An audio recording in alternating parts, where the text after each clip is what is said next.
The Arizona desert breathed cold under a moonless sky. 1881, 3 years after James Vance died.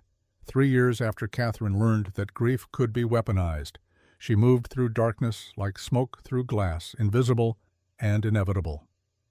300 yards from the outlaw camp, she knelt in the dust and assembled her weapon with the precision of a surgeon preparing for the most delicate operation, each component locked into place with barely a whisper.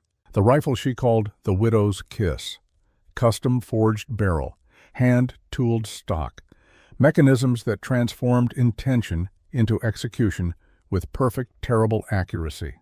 Through the scope, the world compressed into circles of clarity.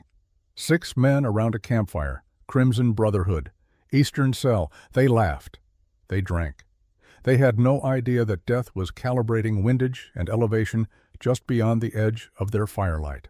Catherine's hands, scarred from years of chemical burns and metalwork, moved with absolute certainty. Her breathing slowed, her heartbeat steadied to the rhythm of execution. First shot. The guard posted at the canyon entrance dropped without a sound, his rifle clattering against stone 3 seconds after his body hit the ground. The men at the fire didn't notice. Not yet. Catherine was already moving, flowing from position to position like water finding cracks in stone. She planted the first device at the horse line. Small brass cylinder. Clockwork timer. Compound inside designed to create confusion, not carnage. She had learned long ago that chaos killed more efficiently than bullets. Second device at the ammunition stores. Third at the water barrels. Each placement took 11 seconds, no more, no less. Precision was prayer. Discipline was devotion. By the time she reached the final position elevated on the canyon rim, the camp below had transformed into a puzzle box, waiting to spring open. She checked her pocket watch, custom-made, like everything else she carried.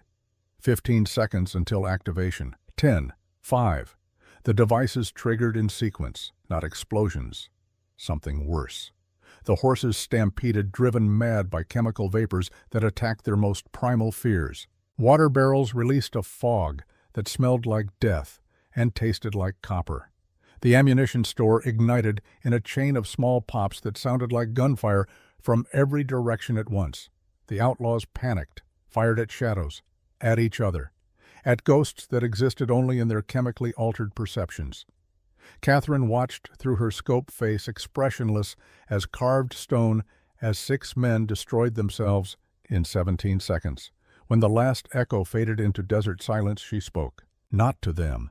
They were beyond hearing, but to herself, to the darkness, to the ghost of a man who had believed in her when belief was dangerous. Her voice, barely above a whisper, carried the weight of 3 years of calculated vengeance. They say revenge is a dish best served cold. They're wrong. Revenge is a machine, precision-built, perfectly calibrated, and once activated, unstoppable. She marked her journal. Crimson Brotherhood, Eastern Cell, eliminated. Then she vanished into the desert night, leaving behind only questions and corpses. 6 weeks earlier, Catherine Vance had been a different kind of ghost. The kind that haunted a respectable trading post in Copper Ridge, serving customers and maintaining the fiction that she was nothing more than a competent widow trying to survive on the edges of civilization. The town itself clung to existence in the way frontier settlements did, half-built and half-imagined, always one drought or one winter away from becoming just another collection of weathered boards returning to dust. But Copper Ridge had copper, real copper, enough to keep the mine operational, enough to keep the town alive. The Vance Trading Post occupied prime real estate on the main street, such as it was, 2 stories, solid construction. The kind of building that suggested permanence in a landscape that promised none. Catherine had maintained it for 3 years since James died, and the townspeople had come to depend on her quiet competence. She knew the caliber of every rifle in 3 territories, could identify ammunition by weight and feel, understood ballistics with a precision that would have shocked her customers if they had stopped to think about it. But they didn't think about it. They saw a widow, reserved, capable, alone. They had no idea they were looking at the woman who had designed weapons that shifted the outcome of battles during the war. The woman the government called an architect of ending conflicts, the woman who could turn theoretical physics into practical lethality with nothing more than a pencil and paper. That morning, like every morning, Catherine opened the Post at precisely 6 o'clock. Routine was camouflage, predictability was safety. Margaret Chen was already waiting at the door. 16 years old, half Chinese, half Irish, entirely orphaned. She had appeared at the Trading Post 14 months ago, hungry and desperate, offering to work for nothing more than meals and a place to sleep. Catherine had seen something in the girl's eyes. Not weakness, not desperation, recognition. Maggie, as she insisted on being called, had lost her parents 2 years prior. Official story, Comanche raid. Catherine suspected otherwise. The girl was too controlled, too careful. Grief that old should have softened. Maggie's grief had calcified into something harder. The girl swept the front step with methodical precision, each stroke covering exactly the same area as the last. Catherine watched from the doorway and saw herself at that age. Before the war, before James, before she learned that intelligence could be currency and violence could be art. Early Catherine observed. Maggie didn't look up from her sweeping. Couldn't sleep. Same dream. Catherine understood. She had her own dreams. James bleeding out in the desert. Arrows that didn't quite look right. Wounds that told stories the official reports had ignored. Come inside. We'll inventory the stockroom before opening. It was make work. The inventory had been completed 2 days prior. But Maggie needed purpose, and Catherine needed to not be alone with her thoughts for these few morning hours before the town woke and the performance of normalcy began. They worked in comfortable silence, the kind that exists between people who have learned that not all empty space needs to be filled with words. Maggie's hands moved with increasing precision as the months passed. Catherine had been teaching her, not weapons, not yet, but observation, attention to detail, the foundational skills that separated competence from mastery. The girl noticed things, the way a customer's hand trembled when handling a particular rifle, the quality of leather in a saddle, the telltale signs that distinguished a man running towards something from a man running away. Around 9 o'clock, the morning stage arrived with mail and freight. The driver Hutchins carried the usual assortment of letters and packages. Most were routine, supply orders, personal correspondence, the mundane paper trail of frontier commerce. But there was one telegram that made Catherine's hand still for just a fraction of a second, long enough for Maggie to notice, though the girl was smart enough to say nothing. Catherine carried it to her private office on the second floor, closed the door, read it 3 times. Crimson Brotherhood moving west. Phoenix operations compromised. Signature weapons confirmed. RT. She burned it immediately in the small stove she kept for that purpose. The paper curled and blackened and became ash in 17 seconds. But the words had already branded themselves into her memory. Signature weapons. That meant custom ammunition. Specific designs that she and James had developed during the war. Weapons that shouldn't exist outside classified federal armories. Weapons that James had died investigating. 3 years ago, Catherine had found her husband's body 3 miles outside Copper Ridge. Official investigation, Apache raid. Random violence. Tragic, but not uncommon. Catherine had knelt beside James in the dust, and sand had held his cooling hand, had seen wounds that didn't match Apache tactics, had seen bullet wounds from ammunition she recognized because she had designed it. The authorities had been sympathetic but firm. Frontier violence, no leads, case closed. Catherine had buried her husband and her questions on the same day, but she had not stopped investigating. 3 years of careful inquiry, building networks, trading information like currency, following paper trails that led through corrupt federal offices and black market arms dealers, and finally to the Crimson Brotherhood, a criminal organization that had somehow acquired weapons designed by Catherine and James Vance during their classified federal service. She descended the stairs to find Maggie arranging newly arrived stock with geometric precision. Close up early today, Catherine said. Maggie's head snapped up. Ma'am, family business. We'll reopen tomorrow. The girl knew better than to ask questions. She nodded and began the closing procedures they had practiced until they became muscle memory. Catherine watched the main street through the window as afternoon light stretched shadows long and thin. Copper Ridge going about its business, unaware that war was coming. Not the kind fought with armies and artillery, the kind fought in shadows and silence. The kind Catherine Vance had been trained to wage. They arrived at sunset, 6 riders, moving with military precision that immediately marked them as something other than common outlaws. They rode in formation, 2 ahead, 2 flanking, 2 trailing, covering angles and watching approaches with the discipline of men who had been soldiers before they became criminals. Catherine watched from the 2nd-floor window as they dismounted in front of the post. She had already sent Maggie away. What was about to happen required no witnesses. The lead rider was in his early 50s, broad-shouldered and straight-backed despite the years. He moved like an officer, carried himself with the certainty of a man accustomed to being obeyed. When he removed his hat before entering, Catherine saw silver hair and eyes that had seen too much to ever be surprised again. She met them at the door, hands visible, posture relaxed but ready. The man smiled. It didn't reach his eyes. "Mrs. Vance, Victor Hardesty. I've heard excellent things about your establishment. I serve paying customers, not thieves." The words hung in the air like gun smoke. The men behind Hardesty shifted hands, drifting toward weapons, but Hardesty raised one hand and they froze. Harsh words. "We're businessmen. We offer protection services to merchants in the territory. I don't require protection." Hardesty stepped closer, studying her face with an intensity that made Catherine's pulse quicken. Not from fear, from recognition of a threat being assessed. "You remind me of someone," he said slowly, "long ago.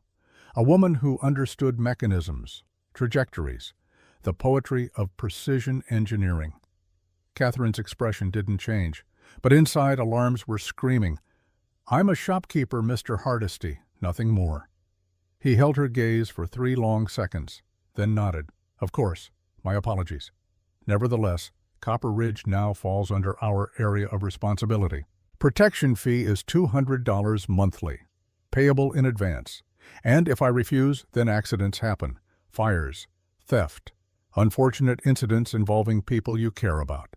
Catherine considered her options, measured the angles, calculated outcomes. "I'll need 24 hours to consider."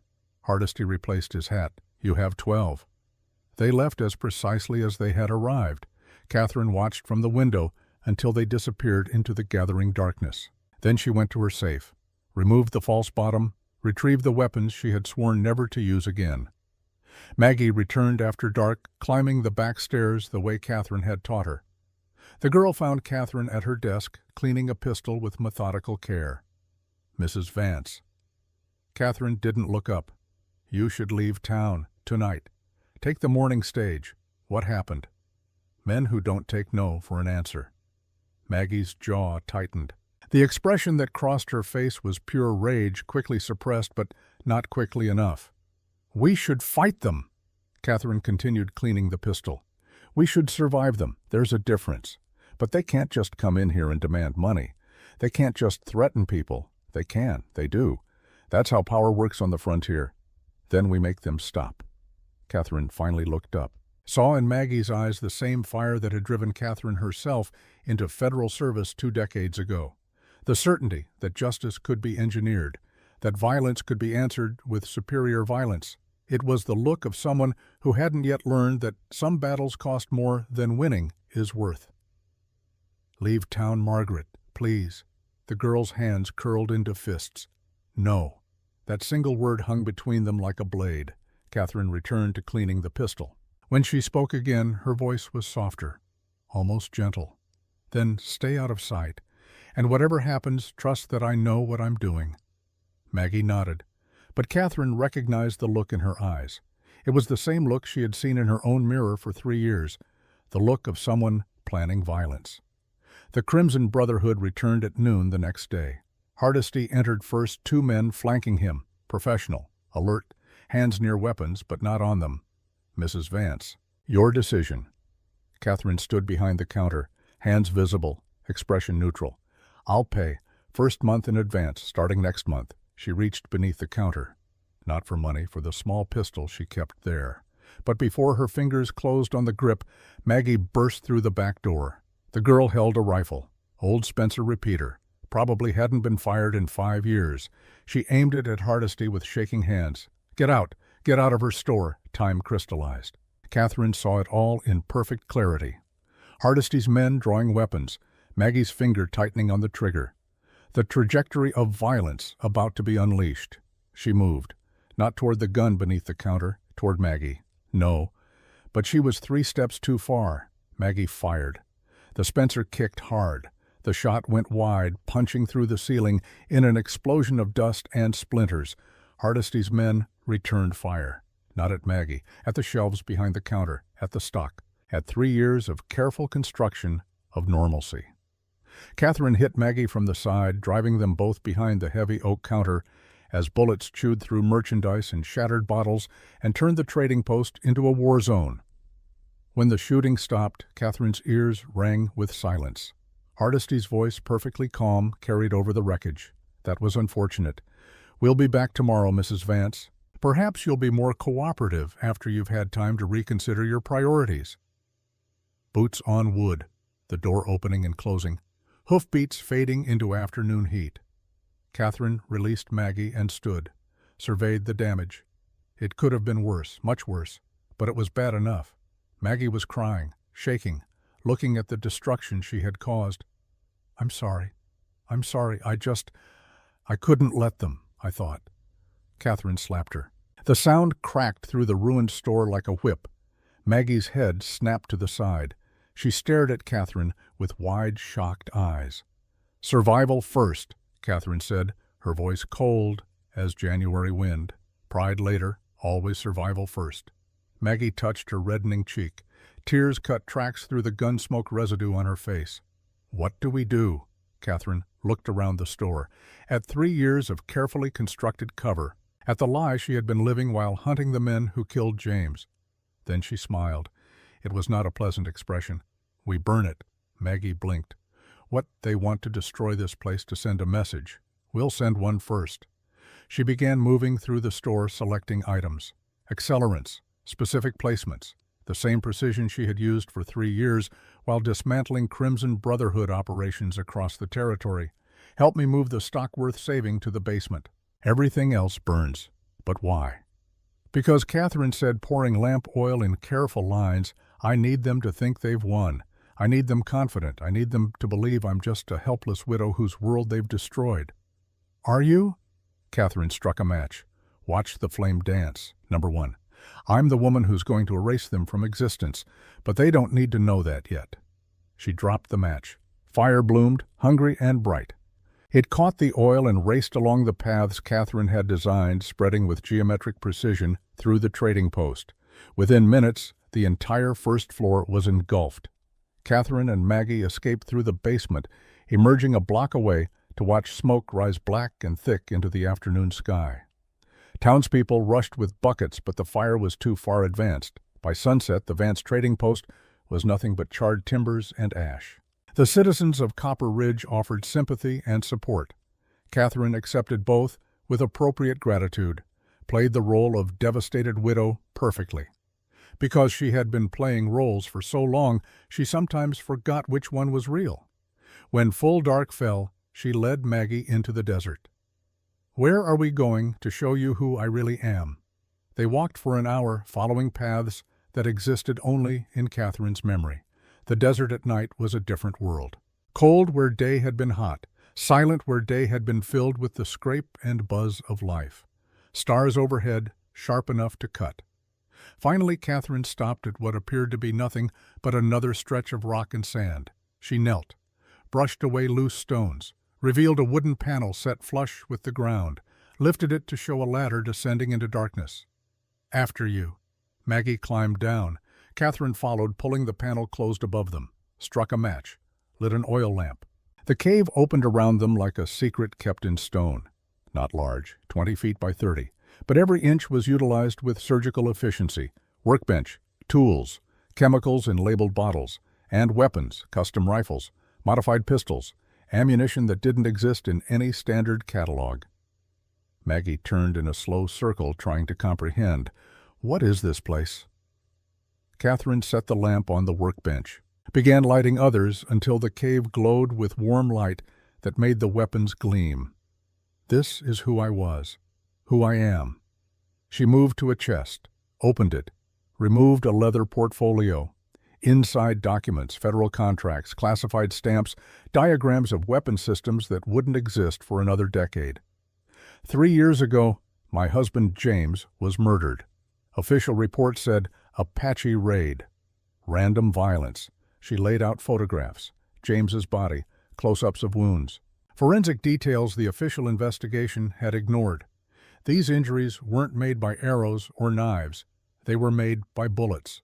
Specific bullets. Custom ammunition designed for a rifle that James and I created during the war. Maggie leaned closer, studying the images with an intensity that reminded Catherine why she had allowed the girl to stay. Who was he? Catherine pulled another file. Military records, classified service, commendations that would never be made public. During the war, the federal government contracted specialists to develop advanced weapons. Engineers, chemists, tacticians. James was a master craftsman. He could build anything. I was the theorist. I designed the systems. Together, we created tools that shifted the balance of battles. She opened a third file. Newspaper clippings, reports of engagements where Union forces achieved impossible victories with minimal casualties. Our weapons were that good. Precision rifles that could hit targets at ranges people thought impossible. Ammunition that behaved in ways that violated conventional understanding. Systems that gave average soldiers the capabilities of expert marksmen. Maggie touched one of the rifles on the wall. "Why did you stop?" Catherine was silent for a long moment. When she spoke, her voice carried the weight of choices made and regretted. "Because we saw what we had created being used, saw men die from our innovations, saw how easily tools designed for precision became tools for slaughter. When the war ended, we walked away, changed our names, built a quiet life in Copper Ridge. But James couldn't let it go completely. 3 years ago, he started hearing rumors. Our weapons showing up in criminal hands, not similar weapons. Our weapons. The exact designs we had created. Being used by outlaws and murderers." Catherine pulled out a map, marked with locations, dates, incidents. He investigated. Carefully, quietly, traced the weapons to the Crimson Brotherhood. Discovered they had somehow acquired our designs from federal armories. He was going to expose them. Her finger tapped one location on the map, 3 miles outside Copper Ridge. They captured him here, tortured him for information about other weapons, about me, about everything we knew. Then they executed him, made it look like an Apache raid. Maggie's hands clenched. "How do you know?" Catherine indicated the photographs again. "Because I found him. Because I know what Apache raids actually look like. Because I spent 3 years investigating what the authorities wouldn't. And because 6 weeks ago, I finally found proof." She pulled out the final document, blood-stained, torn. James's handwriting. "This was in his coat pocket when I found him. Took me a year to find the courage to look. When I did, I found this." Maggie read it. Her face went pale. The letter was addressed to Catherine, written in James's hand, dated the day he died. "Catherine, if you're reading this, I'm already gone. The Brotherhood knows about the weapons. They know about you. I tried to negotiate, tried to buy our safety by offering to build for them. I was a fool, a coward. They'll never let us live knowing what we know. Get out. Disappear. Forget me. Forget everything we built. Just survive. I love you. I'm sorry. James." Maggie looked up, tears in her eyes. "He tried to save you." Catherine's face could have been carved from stone. "He tried to bargain with evil. Thought he could protect me by becoming what he hated most, a weapons builder for criminals. They killed him anyway. Took his offer as weakness. Took everything." "What did you do?" Catherine smiled. It was the coldest expression Maggie had ever seen. "I spent 6 months confirming every detail, building a network of informants, mapping the Brotherhood's operations, learning their structure, their methods, their weaknesses. And then I started eliminating them, cell by cell, operation by operation, making it look like accidents, betrayals, natural consequences of criminal enterprise. The Tucson fire 6 weeks ago wasn't an accident. It was me. The Prescott ambush last month. Me. Every setback they've suffered in the last half year. Me. She turned to face Maggie directly. I'm not a shopkeeper playing at vengeance. I'm a weapon architect executing a systematic dismantling of the organization that murdered my husband. Maggie absorbed this. Processing. Catherine could see the calculations happening behind the girl's eyes. Finally, Maggie spoke. My parents, 2 years ago. Official report said Comanche raid. Catherine waited. But my father was a railroad engineer. Crimson Brotherhood wanted him to sabotage a competitor's line. He refused. They killed him. Killed my mother. Made it look like natives did it. She met Catherine's eyes. I've been looking for them for 2 years. Had no idea how to even start. Then I found you. Thought maybe you could teach me to shoot. Teach me to survive. Teach me something useful. Catherine understood. You wanted to learn how to kill them. Maggie nodded. But you taught me patience instead. Observation. Discipline. I didn't understand why. Now I do. Because killing them is easy, Catherine said. Destroying them completely. Making sure they can never hurt anyone else. Making sure their network collapses so thoroughly it becomes a warning to others. That takes discipline. She began gathering specific items from the cache. Chemicals, tools, components for devices that would serve purposes Maggie couldn't yet imagine. The Crimson Brotherhood has 5 operational cells in Arizona and New Mexico territories. I've crippled 3. Tonight they think they've intimidated me, broken me, made me helpless. Have they? Catherine assembled a device with movements so practiced they seemed automatic. They've given me exactly what I needed. Permission to disappear, to become the ghost they'll never see coming. She locked the completed device into a case. Tomorrow they'll return expecting submission. They'll find an empty ruin and a widow who seems to have fled in fear. They'll laugh. They'll move on. They'll forget about Catherine Vance. And then Catherine Vance will erase them from existence. Maggie picked up one of the custom rifles, felt its perfect balance. What's my role? Catherine took the rifle. Set it aside. You watch. You learn. You understand that this path doesn't lead anywhere good. And when I'm done, when the Brotherhood is nothing but a memory, you take everything I've taught you about discipline and precision and you use it to build something, not destroy. Is that what you're doing, building? Catherine was silent for a long time. When she answered, her voice was barely above a whisper. No, I'm finishing what James started, ending what should have ended with the war, making sure the weapons we created can never be misused again. She began extinguishing lamps, returning the cave to darkness. Come, we have work to do. They emerged into desert night. Catherine replaced the concealed entrance, covered their tracks with practiced efficiency. As they walked back toward town, Maggie spoke. Mrs. Vance, do you think revenge can ever really be satisfied, or does it just consume you until there's nothing left? Catherine didn't answer immediately. They walked in silence for another quarter mile before she finally responded. Revenge isn't what I'm doing, Margaret. Revenge is hot, emotional, undisciplined. What I'm executing is justice, cold, calculated, inevitable. What's the difference? Revenge makes you feel better. Justice makes the world better. Maggie considered this. And if there's no difference, if justice is just revenge with better marketing, then I suppose, Catherine said quietly, we'll find out together. They reached the outskirts of Copper Ridge as midnight approached.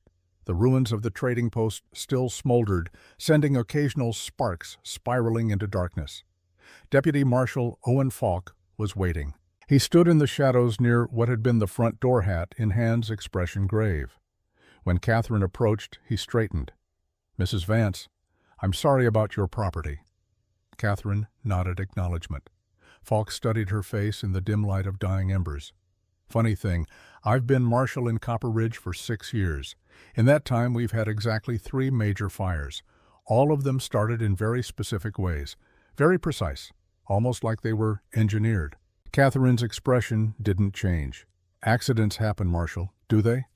Because I pulled some records, federal records, took some digging, but I have friends in Santa Fe, friends who remember the war, remember specialists who worked on classified projects. He stepped closer. Iron Architects, that was the code name, a husband and wife team, weapons designers. Created systems that ended battles before they started. Government buried their identities after the war. Too dangerous to have people know that kind of genius existed. Catherine remained silent. Falk continued. James Vance, your husband, he was one half, you were the other. Catherine Morse Vance, the woman who turned theoretical physics into practical violence. What's your point, Marshal? My point is that 6 weeks ago, Crimson Brotherhood lost their Tucson operation. Mysterious explosion, very precise. 4 weeks ago, their Prescott operations collapsed. Equipment failure, systematic. 2 weeks ago, their supply lines were mysteriously compromised. And now they show up in Copper Ridge, and your trading post conveniently burns. Still waiting for the point. Falk put his hat back on. You're hunting them. Systematically. Using methods that look like accidents but are actually precision strikes. You're not a grieving widow. You're a weapon architect prosecuting a war. And if I am, then I should arrest you for vigilantism. Should? Falk looked away. Into the darkness where the Brotherhood had disappeared hours earlier. My younger sister Eleanor disappeared 6 months ago. She was traveling from Tucson to Prescott, vanished between stations. No body, no witnesses, just gone. Catherine's eyes narrowed. Go on. Last week I received a letter, no signature, but it said Eleanor was alive, being held. And it mentioned Crimson Brotherhood. He turned back to face Catherine. So here's my situation. I've got a vigilante operating in my jurisdiction, a woman with skills that make her more dangerous than most armies. She's breaking every law I'm sworn to uphold. Catherine waited. But she's also the only person I've met who might be able to find my sister, who might be able to hurt the people who took her. Falk extended his hand. So I'm making a deal. You help me find Eleanor. I forget I know who you really are. Catherine looked at his hand, at his face. Saw desperation carefully controlled, grief transformed into bargaining position. She shook his hand. I'll find her, but you need to understand something, Marshal. What's that? When I find the people who took your sister, there won't be arrests. There won't be trials. There will only be consequences. Falk's grip tightened. I'm counting on it. They stood in the ruins of Catherine's carefully constructed lie and formed an alliance built on shared grief and mutual need for violence. Maggie, watching from the shadows, understood that she was witnessing the beginning of something that would either save them or destroy them. Possibly both. Because this was what Catherine had been trained for, what she had been built for, what 3 years of patient preparation had been leading toward. Not the end, just the beginning. The real war was about to start. And somewhere in the desert darkness, the Crimson Brotherhood had no idea they had already lost. The abandoned Copper Ridge mine perched on the hillside like a wound in the earth. 2 miles from town, far enough for screams to go unheard, close enough to feel like a message. Catherine approached from the north ridge, moving through darkness with the certainty of someone who had memorized every rock and shadow during 3 days of reconnaissance. Maggie was already in position 300 yards east, settled behind an outcrop with the custom rifle and instructions to breathe, to wait to only fire on Catherine's signal. Below, through her field scope, Catherine watched the mine entrance. 2 guards visible, lantern light spilling from inside. The confidence of men who believed they held all advantages. They had no idea they were already dead. The variables just hadn't resolved yet. Marshal Falk would arrive in 17 minutes. Catherine had synchronized their pocket watches down to the second. Precision was everything. Timing was prayer. She settled into shooting position and began her breathing exercises. Slow inhalations, controlled exhalations, heart rate dropping, the world compressing into circles of clarity. Through the scope, she studied the guards, their movements, their attention patterns, the way they shifted weight and scanned horizons. Professional enough to be dangerous. Not professional enough to look up. That would be their last mistake. 14 minutes now. Catherine assembled the chemical dispersal device, small brass cylinder. Clockwork mechanism. Compound inside designed to create confusion without permanent damage. She had learned long ago that chaos killed more efficiently than bullets. Dead men couldn't panic. Panicked men killed each other. She positioned the device on a ledge above the mine entrance, set the timer, covered it with rock dust until it disappeared into the landscape. 10 minutes. Movement below. A third man emerged from the mine, taller than the others, theatrical in his gestures even from this distance. Catherine recognized him from descriptions her informants had provided. Priest Dalton, second in command of the Crimson Brotherhood, sadist, torturer, the kind of man who found artistry in suffering. Catherine's finger rested on the trigger. One shot, clean kill, simple. But simple wasn't the mission. She needed Eleanor alive, needed Falk committed to the alliance, needed the Brotherhood to believe they still held power. So she waited. Discipline over emotion, always 5 minutes. The chemical device activated with a sound no human ear could detect. Vapor began drifting down, invisible and inevitable. Within 90 seconds, the guards would start experiencing symptoms: mild disorientation, visual distortions, the sensation that shadows were moving with intention. Catherine had tested the compound on herself first, as she always did. Had spent 6 hours in controlled hallucination, documenting every effect, calculating every variable. Science demanded sacrifice. She had learned to pay that price without hesitation. 2 minutes. She heard hoofbeats. Falk approaching exactly on schedule. The marshal rode slowly, hands visible, posture suggesting resignation. He had wanted to bring backup. Catherine had forbidden it. Too many variables, too many opportunities for chaos she couldn't control. This operation required surgical precision. An army would have been a bludgeon. Falk dismounted, raised his hands, called out, "I'm here, alone." Alone, as demanded. One of the guards approached, weapon ready, searched Falk with professional thoroughness, found no weapons, nodded to his partner. Inside. Catherine watched through the scope as Falk disappeared into the mine. Now came the hard part. Waiting, trusting that her preparation would be sufficient. 60 seconds after Falk entered, the guards began to react, shaking their heads, rubbing their eyes, looking at shadows that had started to move in their chemically altered perception. Catherine shifted her aim, not at the guards, at the lantern hanging above the mine entrance. Specific target, specific purpose. She signaled Maggie with a brief flash of reflected moonlight. The girl would see it, would understand, would be ready. Then Catherine settled in to wait for whatever truth lived inside that mine. The interior was exactly what Falk had expected. Rough-hewn stone, timber supports, the smell of earth and old copper, lanterns casting more shadow than light. What he hadn't expected was the woman sitting calmly on a supply crate, smiling at him like they were meeting for tea. "Hello, brother." Eleanor Falk looked nothing like the frightened captive he had imagined during 6 months of desperate searching. She wore men's clothing, trousers and a work shirt. Her hair was cut short in a style no respectable woman would choose, and her eyes held an expression he had never seen before. Not fear, not pleading, something closer to contempt. "Ellie." Falk's voice cracked.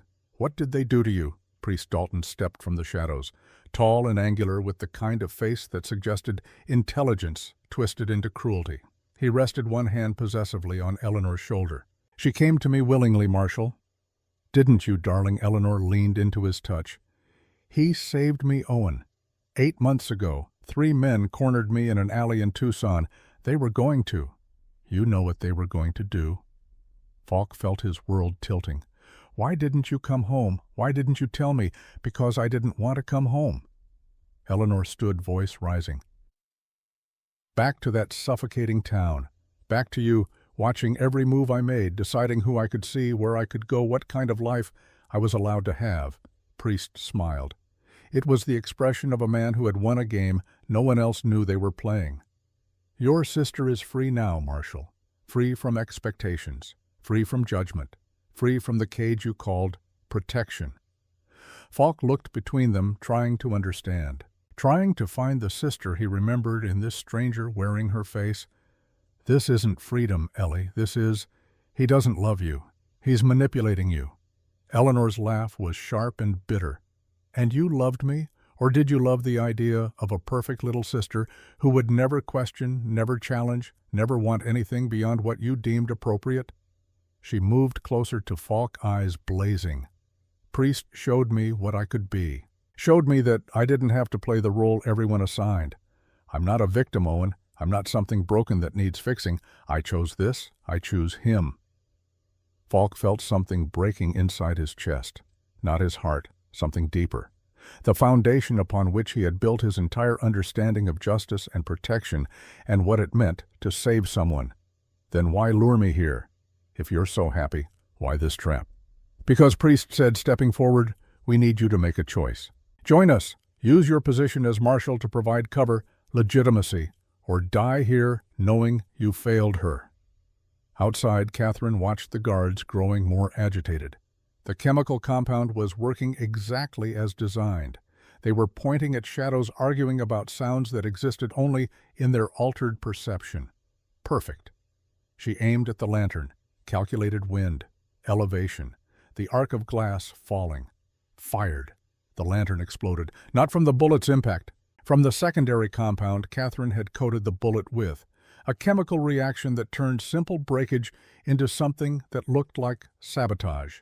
Like violence from within. Darkness crashed over the mine entrance. The guards panicked, firing blindly at threats their minds invented from shadow and chemical suggestion. Catherine was already moving, down the ridge, across open ground, 40 yards in 12 seconds. She carried no rifle now, just the knife and the smaller weapons designed for close work. Maggie provided covering fire from her position, not at the guards, at the ground near their feet. Dust erupting. Ricochets singing, the impression of multiple shooters from multiple angles. The guards broke, ran, left their posts, and fled into darkness, firing wildly at ghosts. Catherine slipped into the mine like smoke through cracks. Inside, Falk was stalling, asking questions, buying time with the desperate hope that Catherine's plan would work. I need to understand, Ellie. You're asking me to betray everything I believe in. At least tell me why you believe in this, in him.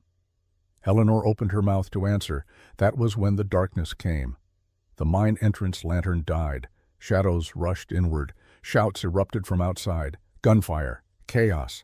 Priest drew his weapon with professional speed, moved to put Eleanor behind him, scanned the darkness. What is this? His answer came in the form of smoke. Dense. Choking.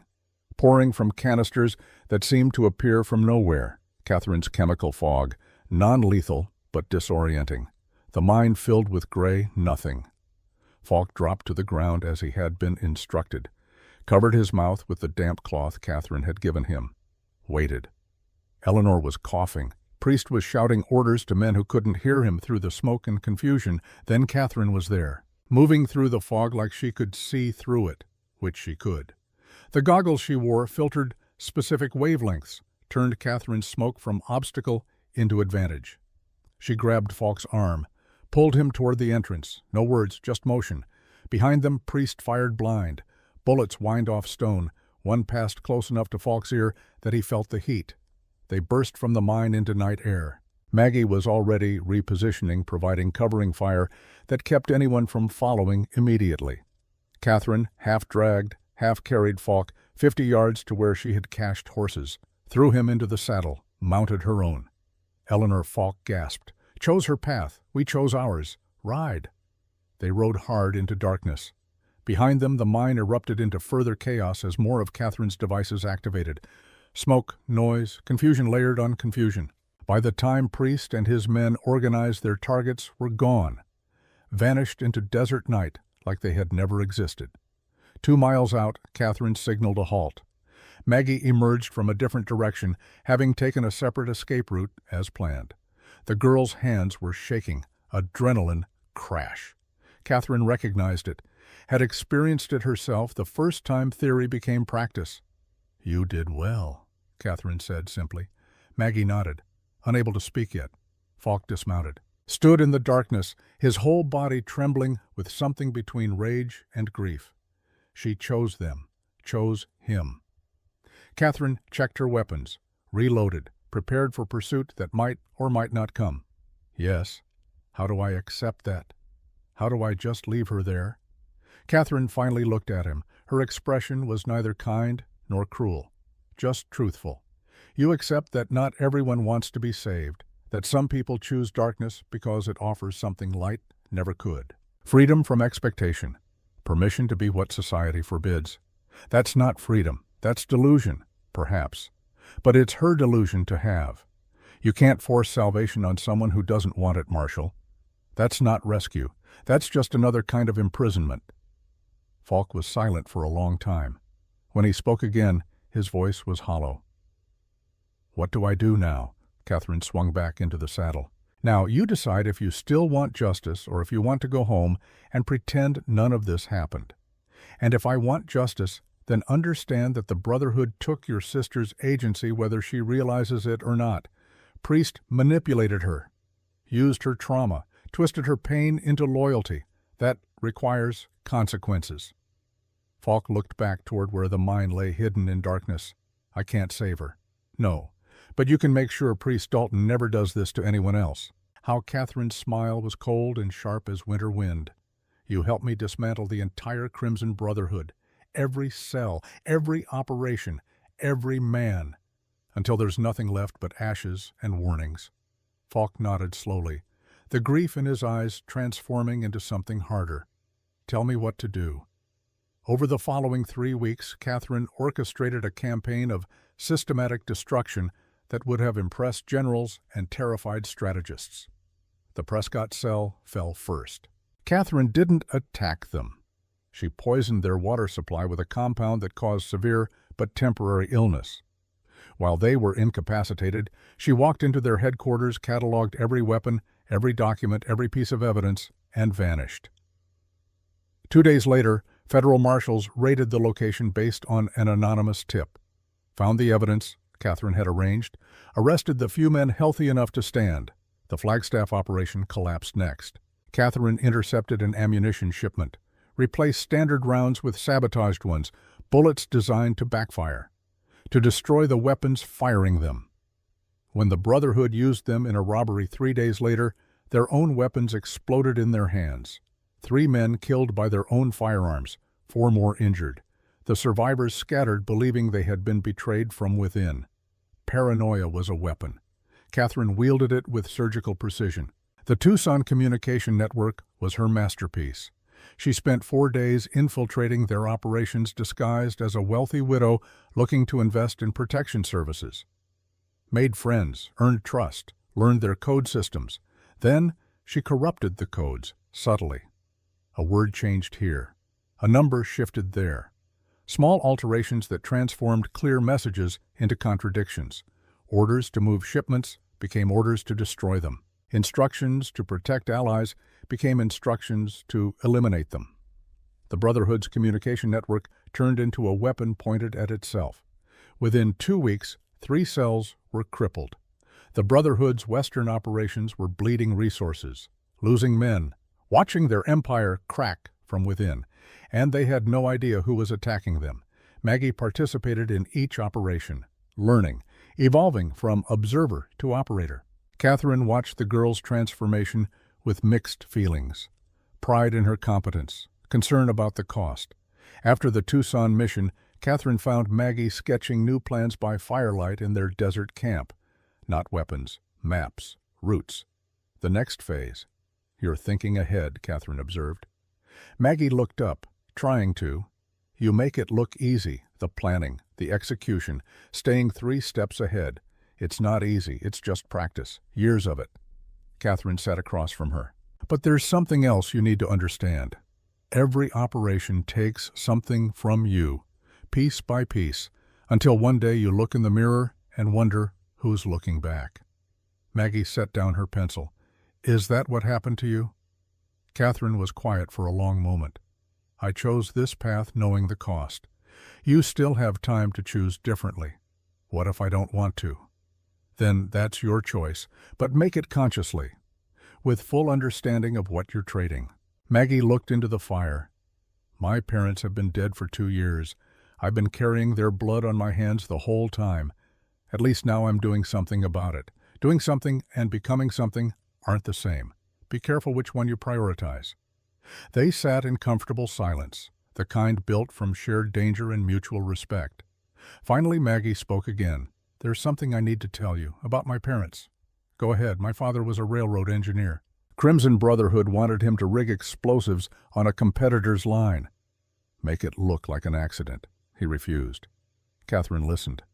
"So they killed him, made my mother watch, then killed her too, staged it to look like a Comanche raid. I was 14, hiding where they told me to, saw everything, couldn't do anything. I'm sorry.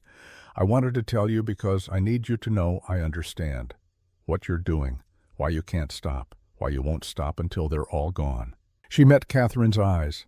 "You're not doing this for James anymore. You're doing it because you're good at it, because it gives you purpose when everything else was taken away." Catherine's hands stilled. "That's remarkably perceptive for someone so young. My father used to say that age and wisdom aren't the same thing. Plenty of old fools, plenty of wise children. He sounds like he was a good man." "He was. That's why they killed him. Good people are inconvenient." Catherine studied Maggie's face in the firelight. "Thank you, Margaret." "For what?" "For reminding me that I'm still capable of being seen." While Catherine dismantled operations, Victor Hardesty was beginning to understand he was at war. His Santa Fe headquarters occupied the second floor of a building that provided excellent sight lines and multiple escape routes. Hardesty hadn't survived 2 decades of criminal enterprise by being careless. But he was starting to feel something he hadn't experienced in years: uncertainty. Priest Dalton entered without knocking. His theatrical manner was subdued. The mine operation had rattled him more than he wanted to admit. 3 cells crippled, communications compromised, men deserting. Hardesty's second-in-command dropped files on the desk. "We're bleeding resources, losing ground, and we still don't know who's attacking us." Hardesty studied the reports. Each incident appeared different on the surface: fire, illness, equipment failure. But underneath, there was a pattern. A signature. "This isn't random," he said quietly. "This is systematic."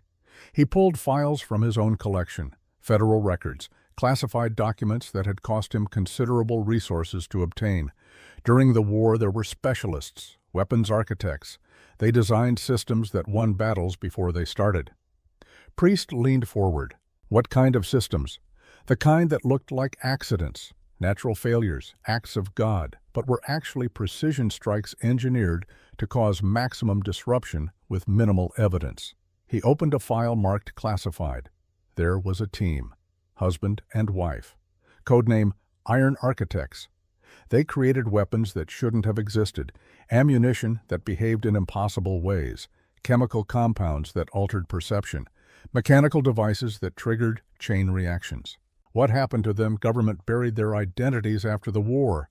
Too dangerous to have that knowledge public.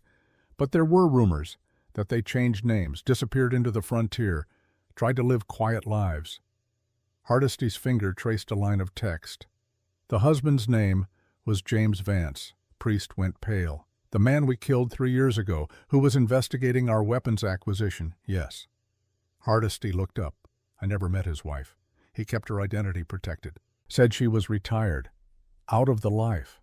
I believed him. His expression hardened. "That was a mistake. You think she's doing this one woman, not one woman. The Iron Architect, Catherine Morse Vance, the mind that designed half the Union's tactical advantages in the final 2 years of the war." Hardesty stood, walked to the window, stared out at Santa Fe, going about its business, unaware that war was being waged in shadows. "When we killed James Vance, we didn't eliminate a threat. We activated one. What do we do?" Hardesty was quiet for a long moment. Then he smiled. It was the expression of a chess player who had just seen a strategy that might salvage a losing position. "We can't fight her directly. She's too skilled, too patient, too willing to wait for perfect conditions. So we change the game. Force her into direct confrontation, make her choose between completing her vendetta and achieving something else she wants." "What would that be?" Hardesty turned from the window. "Proof, evidence. The thing that would let her destroy not just us, but the man who made us possible." Priest frowned. "What man?" Hardesty pulled another file. This one he had kept secret even from his closest associates. Our weapons didn't just appear Dalton. Someone sold them to us. Someone with access to federal armories. Someone who has been profiting from chaos for 15 years. He slid a photograph across the desk. Colonel Nathan Graves, retired Army, security consultant, and the man who orchestrated the theft of every classified weapon designed the Vance team ever created. Why would he do that? Money, power, the same things that motivate anyone. Hardesty smiled. Catherine Vance has been dismantling us, but we're not the disease. We're a symptom. Graves is the cancer, and I'm willing to bet she knows it. So we offer her a deal. Evidence of Graves' involvement, documentation of his crimes. Everything she needs to destroy him legally and permanently. In exchange for what? In exchange for her stopping the war against us. A truce. We give her Graves. She gives us our lives. Priest considered this. She'll never agree. She wants us all dead. Maybe.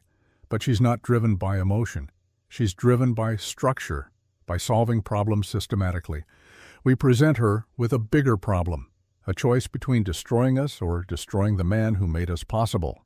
Hardesty began drafting a message. Catherine Morse, I know who you are. I know what you want. I have what you need. Come to Dead Man's Gorge, alone, or Graves walks free forever.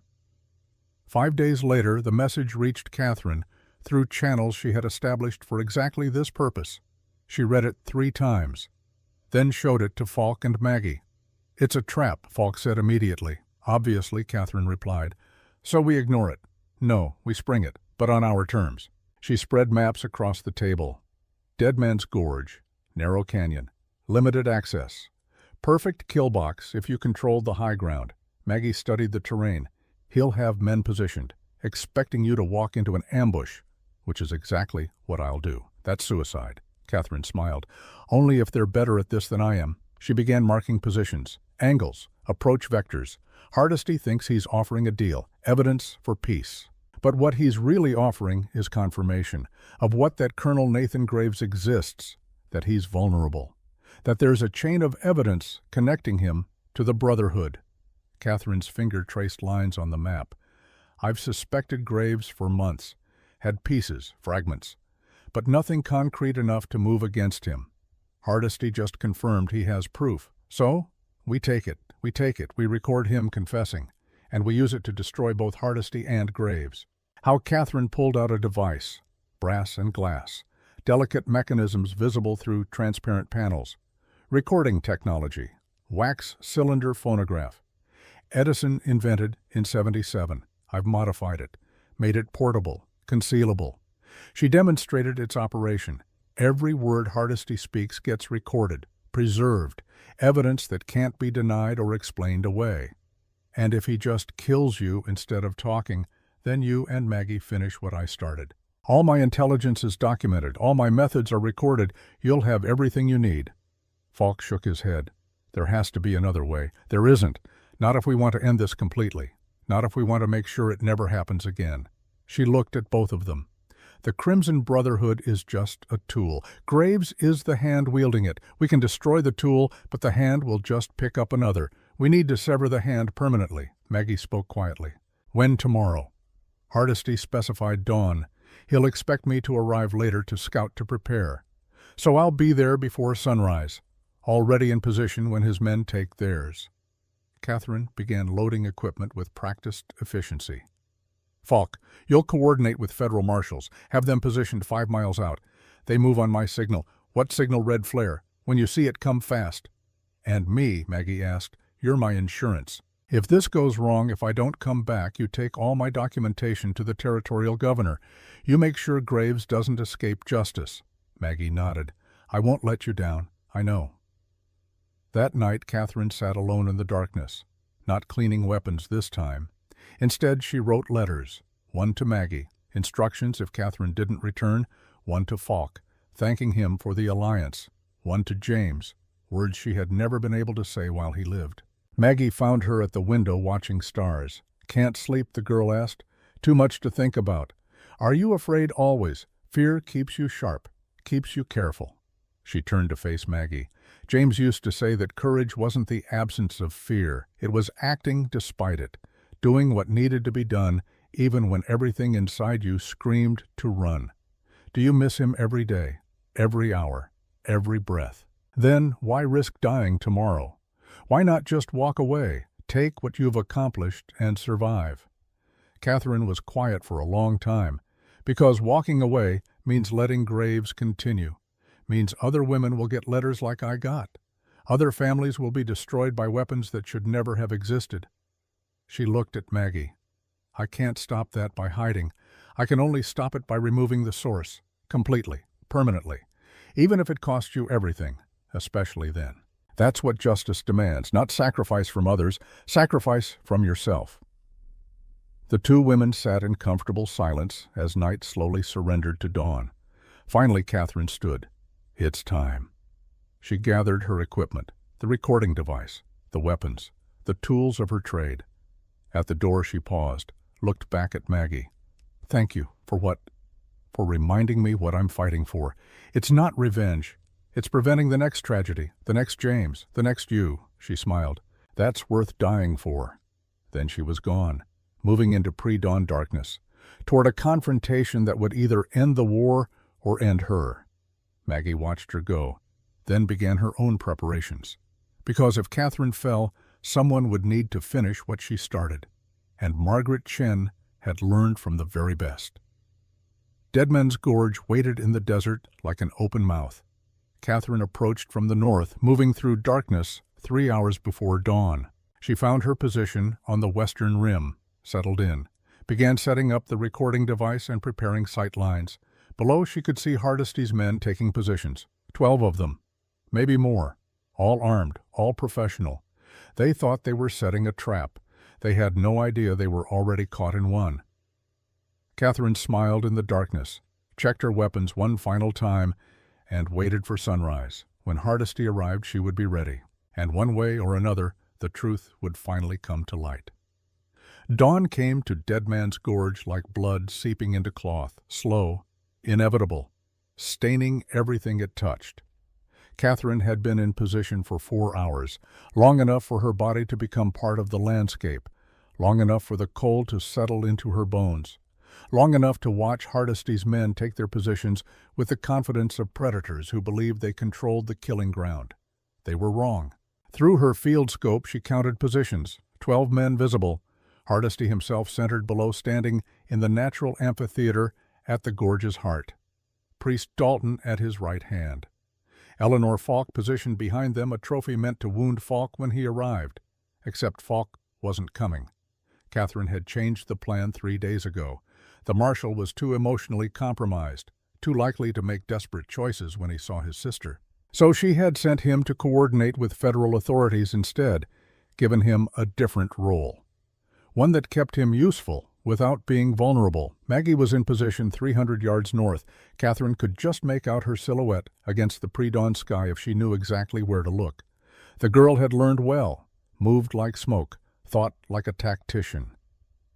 One other shape occupied a position Hardesty's men hadn't found, couldn't find, because Catherine had spent 3 nights preparing this ground, creating hides, establishing sight lines, turning geography into weaponry. Knox the Cheyenne scout, who had been feeding her intelligence for 3 years, held the eastern approach. Silent as stone, patient as death. 3 against 12. Poor odds by conventional math. But Catherine had never believed in conventional math. She activated the recording device, checked its mechanisms one final time. The wax cylinder would capture every word spoken in the gorge below. Federal evidence. Irrefutable proof. The weapon that would destroy not just Hardesty, but the man behind him. Colonel Nathan Graves thought his distance kept him safe, his rank, his connections. He had no idea Catherine had been building a case against him for 3 years. Documentation, witnesses, evidence chains that couldn't be broken or explained away. Today, she would complete it. The sun broke over the eastern ridge. Gold light spilled into the gorge like honey into a wound. Hardesty checked his pocket watch, called out to the empty air, Catherine Morse. Or do you prefer Vance? I know you're here. You've been here for hours. Watching, planning. His voice carried clearly in the morning stillness. The recording device captured every syllable. "I'm impressed. Most people would have approached from the east, used the cover, tried for stealth. But you came from the north, the exposed approach. Because you knew we wouldn't expect it," he smiled. "You're up on the western rim, probably 100 yards south of that twisted juniper." "Am I close?" Catherine didn't move, didn't react. Hardesty was guessing, probing, trying to provoke response. She waited. Hardesty sighed. "Fine. We'll do this the difficult way." He gestured. Two of his men began climbing toward the western rim, not directly toward Catherine's position, but close enough to be concerning. Catherine made a small hand signal. Knox saw it, understood. 30 seconds later, rocks tumbled down the eastern slope. Natural sound, could be anything. Goat, lizard, erosion. But it pulled attention.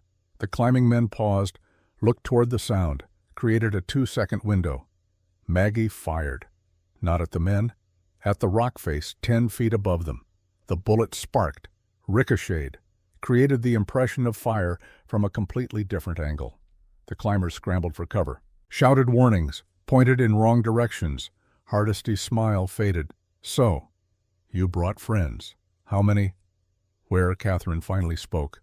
Her voice carried from the western rim with perfect clarity. "Enough." She stood, slowly, hands visible, no weapon obvious.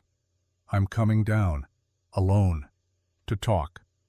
Hardesty studied her through binoculars. "You'll be shot before you reach the bottom." "No, I won't, because you need me alive. Need me to understand why you're offering this deal. Need me to believe you're negotiating in good faith." She began descending, moving with careful precision, each step tested, each handhold verified.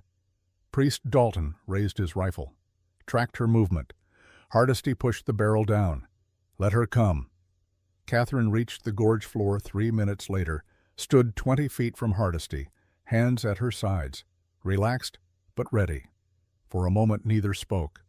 They simply studied each other, predator recognizing predator. Finally Hardesty broke the silence. "You're smaller than I expected.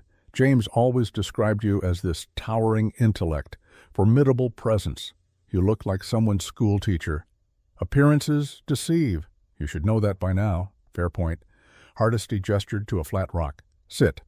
Let's talk like civilized people. I'll stand. Suit yourself."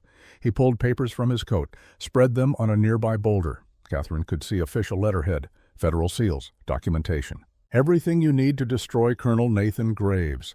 Financial records showing weapons sales. Correspondence proving he ordered James's death.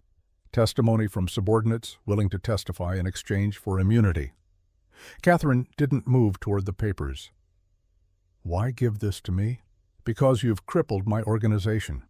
Destroyed 3 cells, compromised my operations, cost me men and resources and time." He met her eyes. "I can rebuild, given enough time. But only if you stop actively hunting me. So I'm offering a trade, Graves for peace. You get the man who made us possible. We get to survive. And you think I'll accept this, just walk away? I think you're pragmatic. You understand that destroying me doesn't solve the larger problem.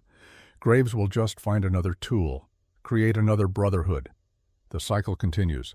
But if you take him down legally, publicly, make an example that terrifies everyone in his position, that creates lasting change." Catherine appeared to consider this. Let the silence stretch. Let Hardesty believe he was winning. The recording device hidden in her coat captured everything. Finally she spoke. "You're right. Graves is the real target, always has been." She moved closer to the documents, studied them without touching. "But you're making an assumption that I need your evidence, that I haven't been building my own case." Hardesty's confidence flickered. "Have you?" "For 3 years, every transaction, every connection, every piece of the network. I have documentation you can't imagine, witnesses you don't know exist. Then why bother with me at all? Why come here?" Catherine smiled, cold and sharp. "Because you just confessed, admitted to weapons trafficking, to working with Graves, to ordering deaths." And every word was recorded. She pulled the device from her coat, showed him the brass and glass, the cylinder still turning, still capturing. Federal evidence. Your voice. Your admission. Irrefutable. Hardesty's face went pale, then red, rage replacing shock. You think that matters? You think anyone will care about one recording? I have lawyers, connections, money that can make evidence disappear. Perhaps, but I don't need courts. Catherine's hand moved in a small gesture, meaningless to anyone who didn't know what it signaled. On the rim, Maggie saw it. Fired the flare gun. Red smoke spiraled into morning sky. 3 miles out, Marshal Falk saw it, signaled the federal marshals positioned with him. They rode hard toward the gorge. Hardesty realized what was happening. You brought the law. Better than that. I brought witnesses, documentation. A case so complete that your connections won't matter. Your money won't save you. You'll die in prison, forgotten, irrelevant. Priest Dalton raised his weapon, aimed at Catherine. She doesn't leave here alive. Hardesty's hand shot out, stopped him. No, she's already won this round. Killing her now just makes us murderers without gaining anything. He looked at Catherine with something like respect. You're better than James ever was. He believed in redemption, second chances. You understand that some problems require permanent solutions. I learned that watching him die. Hardesty nodded slowly. Then you understand what happens next. This isn't over. I'll fight your case, use every advantage, and if I lose my people, know what to do, where you live, who you care about. He glanced toward the rim where Maggie was hidden. Pretty girl, your apprentice. Whatever she is, she becomes a target, along with everyone else you have allowed yourself to care about. Catherine's expression didn't change. You're welcome to try, but understand something. I've spent 3 years preparing for this war. You've spent 2 weeks responding to it. That gap doesn't close. It widens. Then we'll see. The sound of hoofbeats echoed through the gorge, federal marshals approaching fast. Hardesty's men shifted, uncertain whether to fight or flee. Stand down, Hardesty ordered. We're done here, for now. He looked at Catherine one last time. This was well played, but the game isn't finished. No, Catherine agreed. But you've already lost. You just don't know it yet. The marshals arrived, weapons drawn, professional, prepared for violence. Falk rode at their head. His eyes found Eleanor. Pain crossed his face. She looked away. Victor Hardesty, the lead marshal, announced, You're under arrest for weapons trafficking, conspiracy, and murder. They read the charges, applied restraints, began the process of securing prisoners. Priest Dalton went quietly. Most of the men did. They knew fighting would only add to their sentences. Eleanor stood alone, watching her brother, her former life, the moment where everything crystallized into permanence. Falk approached. Stopped 3 feet away, close enough to speak quietly, far enough to respect her choice. Ellie. She didn't look at him. Don't.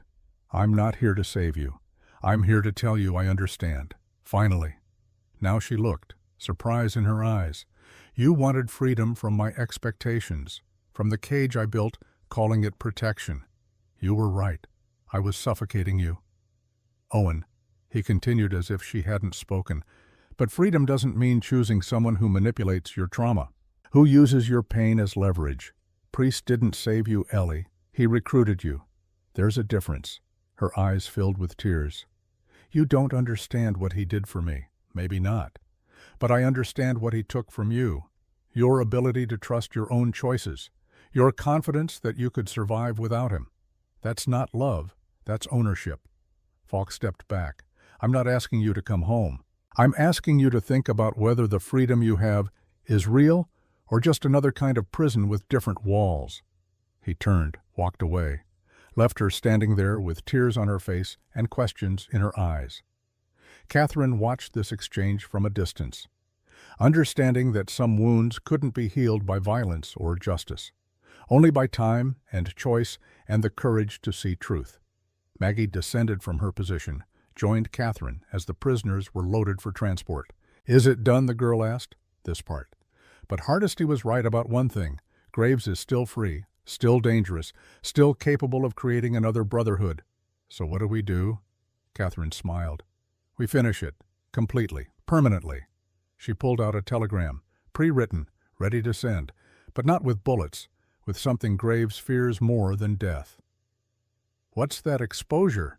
Knox appeared from the eastern slope, moving as silently as he had 3 years ago when Catherine first hired him. "It's done," he said simply. Catherine handed him an envelope, heavy with gold coins. "Thank you for everything."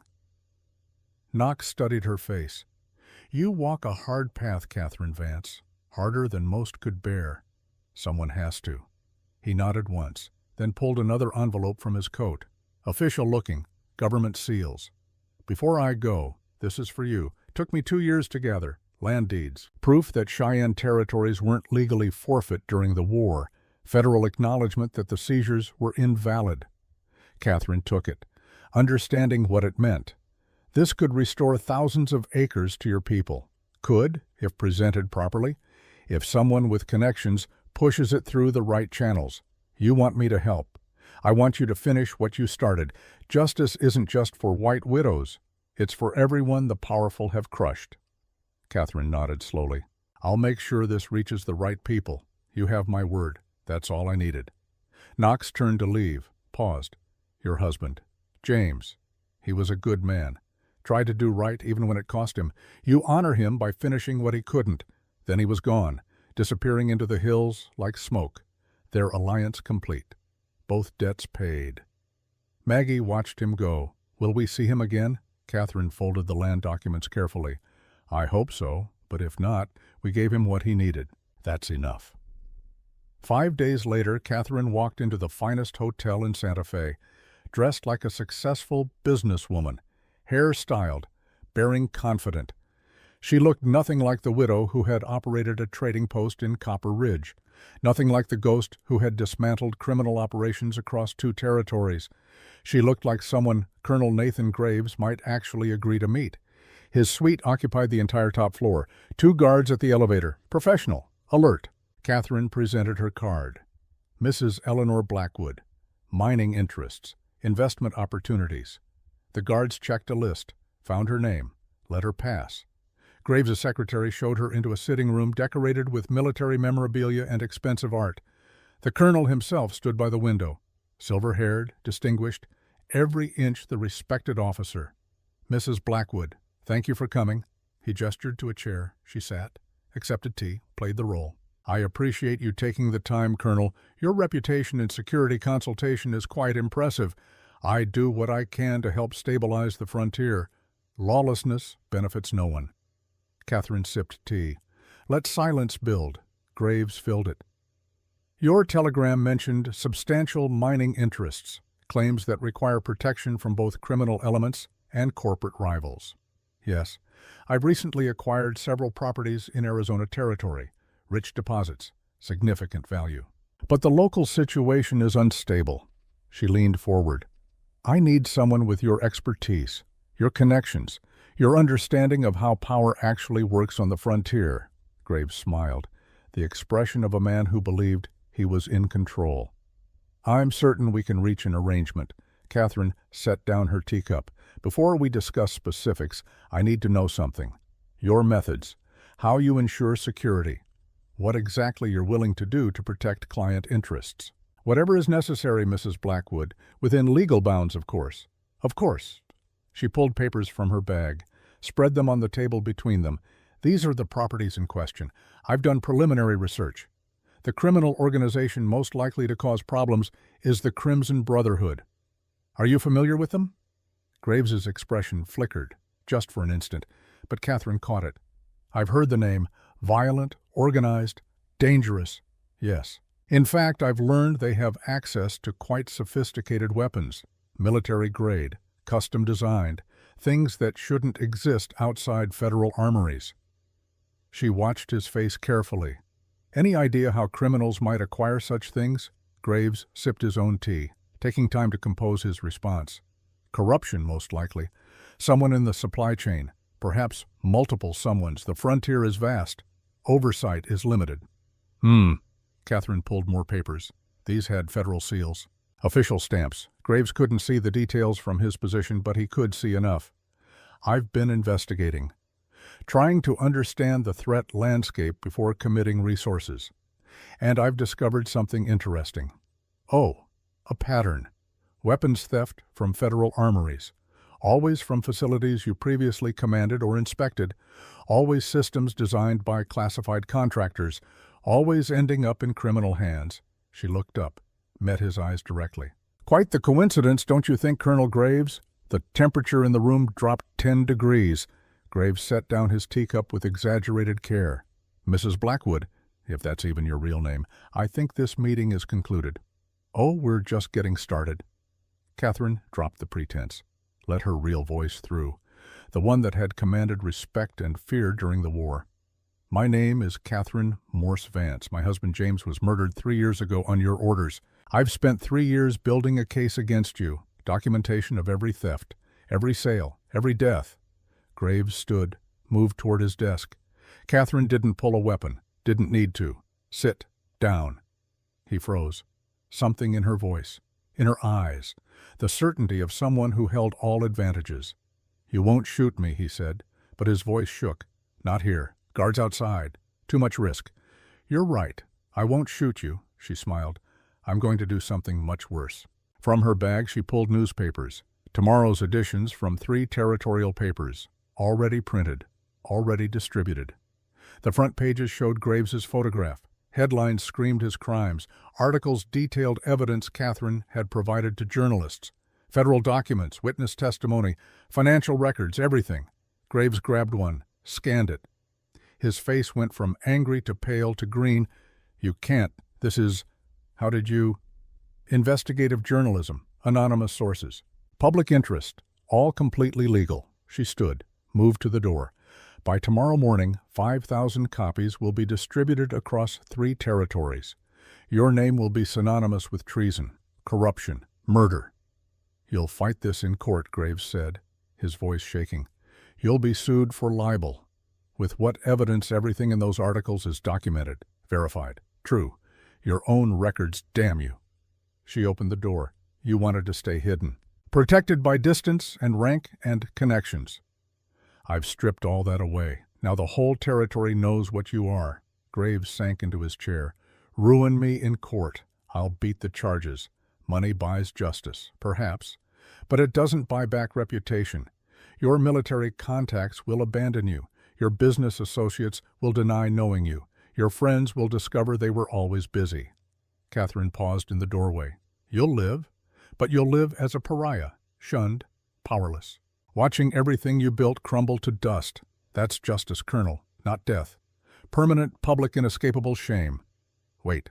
Graves stood, desperate now. "What do you want?" "Money. I have accounts, connections, anything." Catherine turned back. "I want you to understand something. James tried to negotiate with you, tried to find a peaceful solution. You killed him for it, made it look random, thought you were safe." She stepped closer. "But you forgot one thing. He wasn't alone. He had a partner, someone who thinks in systems, who solves problems by dismantling them piece by piece. You can't negotiate with me, Colonel. You can't intimidate me. You can't make me go away, because I'm not emotional. I'm not impulsive. I'm an architect. And I just finished designing your complete and total destruction." She left him sitting there, surrounded by newspapers that detailed his fall from grace. Outside, Falk waited with federal marshals. "He'll try to run," Catherine said. "We'll be ready." She handed him documents, the recording from Dead Man's Gorge, written testimony. Everything needed for federal prosecution, even if he beats the criminal charges the court of public opinion has already convicted him. He's finished. Falk studied her face. "You look different. Lighter somehow." Catherine considered this. "For 3 years I've carried the weight of James's death, the need for justice, the fear that I'd fail him. Today I set it down. Is it over? The Brotherhood is dismantled. Graves is exposed. The weapons are accounted for, yes. It's over. What happens now?" Catherine looked toward the horizon where desert met sky. "Now I decide who I want to be. For the first time in 3 years, I have a choice." 2 weeks later, Catherine stood in the ruins of her trading post. Copper Ridge had moved on, found other merchants, built other lives. The burned building was already being forgotten. Maggie found her there at sunset. "I thought you'd left," the girl said. "I was going to. Got 3 miles out, turned back. Why Catherine was quiet for a long time? Because running away from who I am doesn't change anything. I'm a weapon architect, that's my gift, my curse. Denying it just wastes what I'm capable of. So you're staying, rebuilding, no. Catherine turned to face Maggie fully. I'm starting something new. Federal Weapons Tracking Bureau, new agency, dedicated to preventing what happened to James. To your parents, to everyone the Brotherhood destroyed. She pulled papers from her coat. Official documents, government seals, they've offered me a position, consulting, hunting down illegal weapons operations, making sure stolen technology never reaches criminal hands. You're going back to the work, different work, not building weapons, stopping them from being misused. There's a difference. Is there? Catherine smiled. I'm choosing to believe there is. Because the alternative is accepting that I'm nothing but destruction. And I'm not ready to accept that. Not yet. Maggie nodded slowly. What about me? That's your choice. You can come with me, learn the work, become the next generation of people who prevent these tragedies, or you take what I've taught you and build something completely different, something that doesn't involve violence or hunting or living in shadows. Catherine gestured toward the ruined trading post. I've signed the deed over to you. If you want it, rebuild it, make it what you want. Use discipline and precision to create instead of destroy. Maggie looked at the ruins, at Catherine, at the choice being offered. I need time to think. Take all the time you need. Whatever you choose, you'll have my support and my training. That doesn't disappear just because you choose a different path. Maggie's eyes filled with tears. Thank you for everything, for seeing me when I was invisible, for teaching me when I was desperate, for showing me that strength isn't just violence. Catherine hugged her. Rare display of affection, brief but genuine. You're going to be remarkable, Margaret, whatever you choose. They stood together in the ruins as sunset painted the desert in impossible colors. Two women who had been forged by grief, tempered by violence, given the choice to become something more than their trauma demanded. 6 months later, the Vance and Chen trading post reopened. Maggie stood behind the counter, 17 years old now, confident, capable, ready. The name above the door honored both Catherine and herself, a partnership across distance and philosophy. One preventing weapons proliferation, the other building community. The first customer was a young woman, 19, nervous, looking for work. Maggie saw in her eyes the same desperation she had carried years ago, the same need for purpose, the same potential. We're hiring, Maggie said. Can you start tomorrow? The girl nodded, relief flooding her face. As she showed the new employee around, Maggie caught her reflection in the window, saw herself transformed, no longer the angry orphan, no longer the student seeking vengeance. Someone new, someone who had learned that the greatest strength was choosing construction over destruction. That discipline could build as effectively as it could dismantle. That Catherine's greatest lesson wasn't how to fight.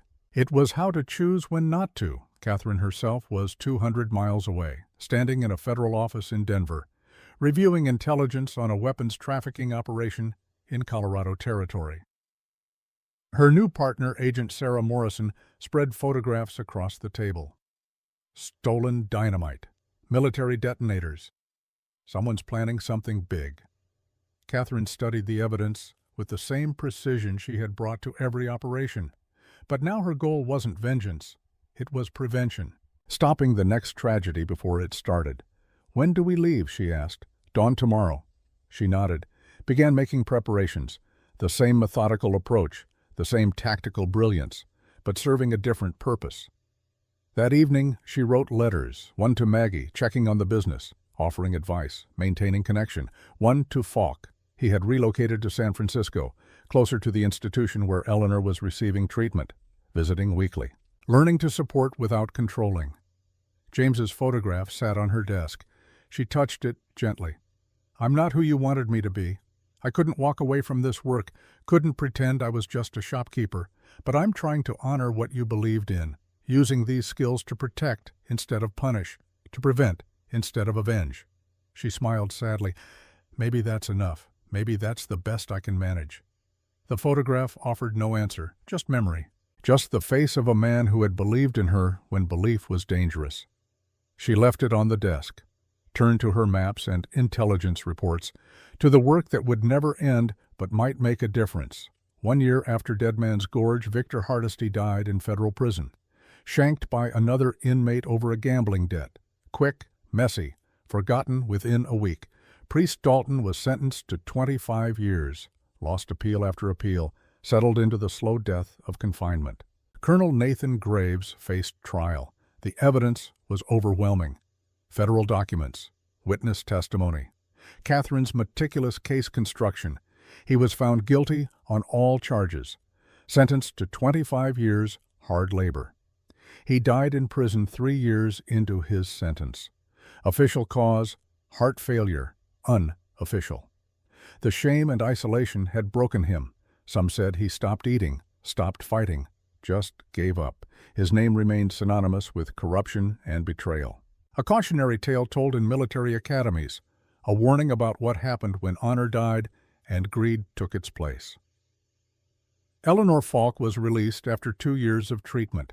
The doctors said she had made remarkable progress, understanding how Priest had manipulated her trauma, how he had twisted her desire for freedom into dependence. She didn't return to Copper Ridge, started a new life in San Francisco, working as a teacher, small steps toward independence, real independence, not the illusion Priest had sold her. She wrote to Falk monthly, careful letters, rebuilding trust one sentence at a time. One letter 5 years after the mine read, simply Owen.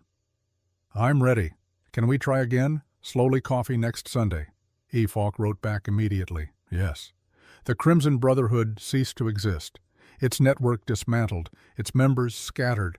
Its name became a cautionary tale told in criminal circles. A warning about what happened when you underestimated widows who looked helpless. And Catherine Vance continued her work. Operation after operation, territory after territory, preventing theft, stopping traffickers, saving lives that would never know they had been in danger. She was good at it, brilliant at it, found purpose in the pattern of hunt and prevention, but she never forgot what it cost.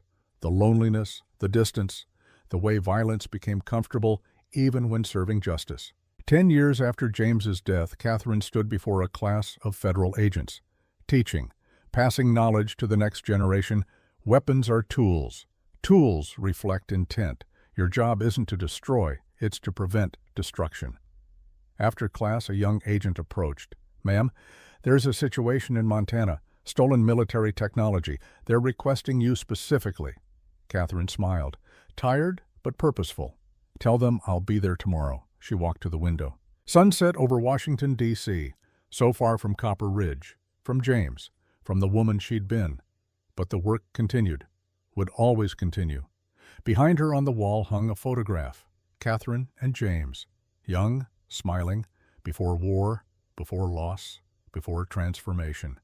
Beside it, a newer photograph, Catherine, Maggie, Falk, and Knox, taken at the Vance and Chen trading post grand opening. 4 people bound by shared grief, separated by choices, united by understanding. Catherine studied both photographs, the life that was, the life that became. She picked up her bag, checked her tools, and walked toward tomorrow, toward Montana, toward whatever came next. The Iron Widow, still sharp, still dangerous, still necessary. Because some weapons couldn't be retired. They could only be aimed carefully, used wisely, pointed at problems that needed solving. Catherine Vance had become that weapon, by choice, by necessity. By the understanding that her gifts, however dark, served light when wielded with discipline. Not for revenge, not for destruction, but for the harder work of making sure the next James Vance didn't die alone in the desert. The next Margaret Chen didn't lose her parents to greed. The next Eleanor Falk didn't fall into the hands of predators, one operation at a time, one life saved at a time, one choice at a time. Until the day came when the weapons could finally rest. And maybe, just maybe, so could she, but not today. Today there was work to do. Catherine Vance walked into the evening light, the ghost who had learned to haunt for justice, the widow who had weaponized grief into protection, the architect who had redesigned destruction into prevention, still fighting, still building, still choosing. every single day. End. Epilogue. 20 years later, the Arizona Territory Historical Society unveiled a new exhibit in 1901, Frontier Women, The Untold Stories. Among the photographs and artifacts was a small display case. Inside, a custom rifle, brass recording device, chemical compounds in sealed vials, and a simple placard, Catherine Morse Vance, 1838 to 1899, Federal Weapons Inspector, 1881 to 1897, credited with preventing 47 major weapons thefts, saved an estimated 300-plus lives through intervention, died peacefully in Denver, Colorado, buried beside James Vance, Copper Ridge, Arizona. Beside the case, a letter, written in elegant script. To whoever reads this, my name was Catherine Vance. By the time you see this, I'll be gone. That's fine. I had my time. I want you to know something. Grief doesn't end. Trauma doesn't heal. Loss doesn't fade. But you can choose what to build from the ruins. I chose justice, not revenge. There's a difference. Revenge is hot. It consumes. It destroys everything, including the person seeking it. Justice is cold. It calculates. It prevents the next tragedy while honoring the last. I won't lie and say it made me happy, but it gave me purpose. And some days, purpose is enough, if you're reading this because you've lost someone. Because violence has shattered your world. Because you're wondering if there's any point to continuing. There is. Not in destroying those who hurt you. In protecting those who come after. That's the only revenge that matters. The only justice that lasts. Build something. Prevent something. Protect someone. Make the world slightly less broken than you found it. That's all any of us can do. That's everything any of us should do. CMV. Below, in different handwriting, a note added years later, she succeeded. Margaret Chen Vance, 1901. The end.